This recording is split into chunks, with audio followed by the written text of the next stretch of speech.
Not the 9 o'clock news, which went opposite the main news on BBC One, was created and produced by John Lloyd.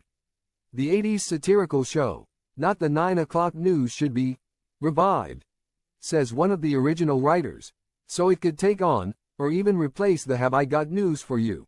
Hollywood-based Richard Sparks, 72, who wrote the famous schoolmaster sketch for Rowan Atkinson, said, "Nothing lasts forever. Have I Got News for You began in 1990 and is now in its 67th series." Not the 9 o'clock news, which went opposite the main news on BBC One, was created and produced by John Lloyd, and featured up-and-coming stars, the late Mel Smith, Pamela Stephenson, Rowan Atkinson, and Griff Rhys-Jones. It ran from 1979 to 1982. Asked if Have I Got News for You had lost its way, he replied, "Paul Merton is still funny and I haven't seen every episode to know if it's lost its step, but nothing lasts forever. You could get a room full of half a dozen writers and throw them at the newspapers and the TV, and they would come up with hours worth of material every week." Keir Starmer, and the scandal over gifts, could be a plum target, he said.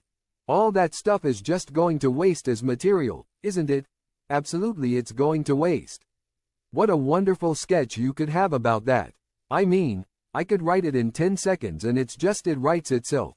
I think politicians, when they get to Westminster, they are given a loaded gun and immediately proceed to shoot themselves in the foot before they're allowed in the place."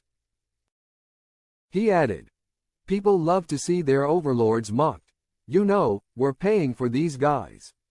They're working for us. They're public servants, and yet they get so full of themselves and go off and have their meetings."